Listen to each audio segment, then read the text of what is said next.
Okay, so TikToks can be broken down into three central categories. First, you got reaction-based content, original content, and pirating other content for views. Now, all three of these ideas can be brought back into one central topic known as content. Question mark. Okay, so this main central idea of content can be broken down into 7 different categories. First, we'll start with the practicality of TikTok boils down to 2 simple things pretty much, which is views, which in turn gives you more fame. And with more fame comes more views. There's also a little tumor that's attached to self-promotion, but we'll just ignore that. Now, both of these ideas combined have an outcome known as sponsors. And with sponsors, you can make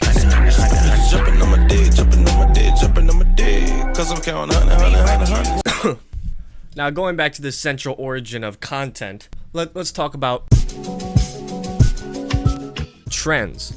So trends is a special case, so I'm not breaking this down because it constantly changes and it could technically be applied to literally everything. So that's what the green border means. And I'm telling you this right now because you might see this again later in the video. But anyways, trends are like the fundamental aspect of TikTok. Without trends, TikTok really wouldn't be a thing. Literally changing every day, making it one of the main reasons why I can compete against apps such as YouTube. And that's why this will be one of the bigger elements in this chart. But anyways, let's just go back to the central topic of content again. Number 3, we got the bacon, egg, and cheese. Now, motivational content does trend to take some majority of the content on TikTok, but that's usually supplied by basic white bitches. But anyways, motivational or inspirational content can be broken down into 2 adjectives pretty much. That being important, because it's very important to bring awareness to these subjects that need to be talked about. And also very corny. Now combining these 2, we go back to the inspirational, breaking that down into 5 separate things.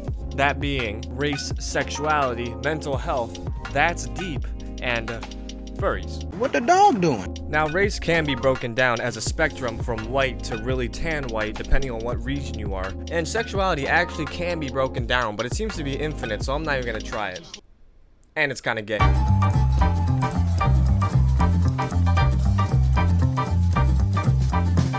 So informative content is pretty self-explanatory. It's content based on information. Now, this idea has 4 separate subgenres. First being stating facts. If you don't know what stating facts TikToks are, they're pretty much like BuzzFeed quizzes disguised as TikToks by attaching your face to it. And the general idea of stating facts are opinions that make you say, I'm just stating facts. You get it? An example would be, hey, guess what? If your name starts with an S, well, you're gonna die of lung cancer. Hey, settle down, no need to get mad. I'm just stating facts. I didn't do my research or none, but a fact is a fact, am I right, guys? Like this video for a part 2, yeah. So yeah, it's pretty retarded. Next, we got actual facts, which, as the name implies, are actual facts, meaning that you actually do learn something, however not useful it is. But this could be linked to piracy, because these videos usually take information from articles without sourcing the article, meaning plagiarism.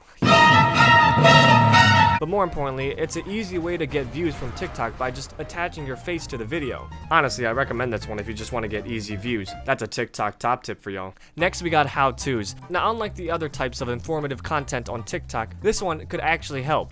You see, actual facts are facts that you'll never need in your life, and stating facts are just not facts at all. So how-tos are the most useful thing you could get from TikTok. And they're pretty decent. They show you a lot of stuff that may interest you, such as cooking or drawing, but the only problem is that you got 60 seconds, so you better fucking learn quick. And finally, we got doctors. And this could be broken down to real doctors too. No, I'm pretty sure this guy's not a doctor.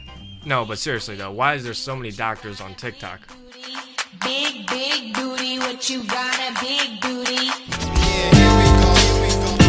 Let's go with the flow. Yeah, here we go. Let's go with the flow. Comedy, or as TikTok likes to make it, artificial humor, can be broken down into a lot of things actually.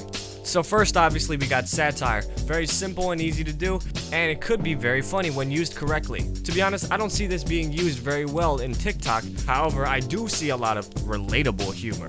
Being very quirky is a quintessential aspect of a TikToker. If you're not quirky, well, you're not doing it right. Another thing this could be broken down to is 21st century humor. So dog shit. And then also memes. Dog shit the sequel. Da Vinci? And right here we have a strange little branch known as dark humor. This is probably my favorite type of humor, obviously, as you can tell, because to be frank, it is the most out of the ordinary for TikTok. TikTok is supposed to be this love and happy place for content creators to make their dance music and garbage. But when you hear some like dark hood humor, it hits different sometimes if it was on TikTok rather than on YouTube or Reddit. Let's go. Schnitzigger, Mum Digger, and Chow Davion Tavius. So yeah. Okay, so next we got something that migrated from Instagram to TikTok known as loud equals funny. And as we all know, loud does not equal funny. Unless it is. Next we got skits, and this is in the green border again, meaning that it could technically be applied to everything. Now I'm actually putting this in comedy because I think that most skits are made to be more comedic than anything else. Skits are a very essential component of TikTok, mainly by using the trending audio clips and putting your own twist on it. I fuck that bitch, you better not forget. Diamonds on me, came from Elliot. Money jumping out the building like. And finally, the most comedic thing of all, big booty boys. Alright, so this is what the graph should be looking about right now. We got everything on the left side, so let's go onto the right side and talk about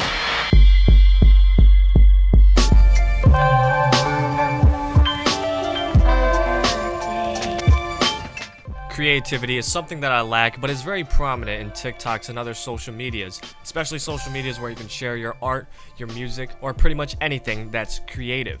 On TikTok, you see a lot of people showing off their talent in the least egotistical fashion by showing their skills as a tutorial. It's also very good advertising, making them very popular on TikTok. Now the first subgenre to creativity I think is animation.